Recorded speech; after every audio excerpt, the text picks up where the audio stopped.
Are your performances crippled by stage fright? And I'm not just talking about big venues and big crowds, but even playing in front of a few friends, the camera, or at a music store. This is very dear to me because I got that too, and I've been working on it for a while. Don't worry, it's more common than you'd think. Let me give you my perspective and my strategies. I hope you will find them useful. Give this video a thumbs up, and let's see.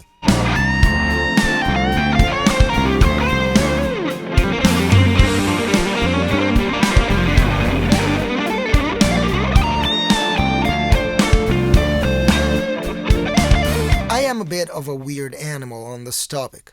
If I play for another artist, which is my main job, I don't experience stage fright at all. Maybe a tiny bit here and there, but rarely.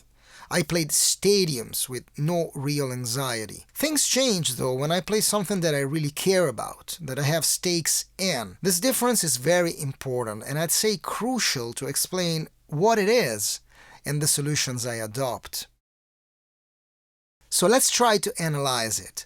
What is stage fright? Broadly speaking, is performance anxiety, and it manifests itself with the classic sweaty palms or maybe cold hands. You lose control of your technique, you make mistakes you'd never make, and things that are usually simple get frustratingly sloppy. Or you start forgetting your parts. You are always speeding up, rushing. All these things are your body and mind reaction to a stressful situation. The technique getting sloppy is the tension in your muscle. You cannot perform a high-precision task like playing an instrument with a rigid body and rigid hands. Forgetting the parts is due to your critical thinking shutting off the muscle memory. We have two mindsets, the automatic and the critical thinking. Critical thinking is helpful for building your music, choosing the chords, voicing, song form, but when you're performing, critical thinking is an obstacle for all those mechanisms you built with practice. Critical thinking kicks in because you are hyper-aware and worried. Let me try a little experiment. I will play over a backing track, keep the first take with no edits, and let's see how performance anxiety influences my playing. Let's do this.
Okay, let me get back to my normal talking position, which is a bit lower, so I get hold my head. And what did you guys hear? So I was intentionally under pressure because I didn't want to do it again. It was just one take. I heard that my timing was a little off in a couple of spots, that sometimes my phrasing was unintentional, resorting to very fast playing to mask being unintentional of the phrasing, but I wanted to be under pressure. I wanted to show you what happens if you're just unprepared emotionally. So it all boils down to stress.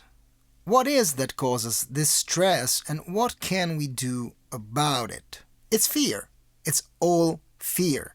Fear of judgment, to be specific. We have a very strong tribal instinct to be accepted.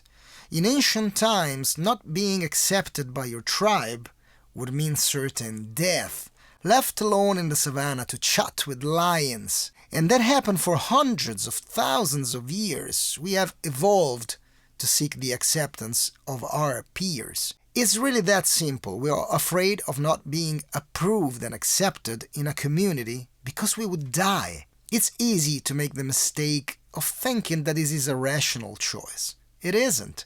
It happens so deep in your subconscious that you don't really have much power on it. You cannot reason with anxiety. Try it when you're fighting with a partner and something gets on your nerves. It's uncontrollable. It's very deep. Listen, this will make you feel less alone. A research done on an American orchestra showed that 96% of those professional musicians experienced it before a show. 96. It means almost everybody. So what solution, what strategy we can apply? Well, some people use alcohol or prescription drugs like beta blockers, but you don't want that, it's unhealthy. One easy suggestion that Steve Vai seems to employ is breathe and relax your muscles. Don't use too much caffeine the day of a performance. All these things certainly help, and I always go for it if I'm starting to get nervous. But the only thing that has ever worked for me on a higher level is shifting the focus of the performance from my accomplishments to the audience's happiness. I try to give something to the people listening. That's why I focus on the music. That is the beauty you're trying to share with the people listening. And that's the goal. Look for the beauty in what you do. That's what I tell myself. You will sometimes experience that the music is actually playing itself through you. I know it sounds new age, but it really happens. Another thing I do, I tell myself sti cazzi, which is a very common swear word in Italian and means who cares, no big deal. A mistake won't kill you. There will be no lions hunting for you. Actually, sometimes a mistake can even break the ice. I was touring Germany with the International Guitar Night and was performing in a very big theater, lots of people. I completely got lost and stopped playing. That was because of the panic, of course, and I said something like, "Sorry, let me start over from the chorus." People applauded, sympathized with me, and became even more cheerful. After that evening, everything went much smoother inside of me while performing. I made a mistake and I didn't die. As my friend Peter Finger told me, do a little wee-wee on the guitar and let's all go to dinner. Before playing, I also do a couple of little exercises I learned in bioenergetics, which is a form of therapy focused on the body.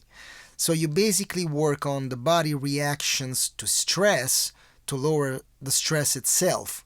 But those are very personal, so you might want to look at them yourself. So, to wrap this up, let's get back to the strange fact that I sometimes feel enormous panic and sometimes not at all.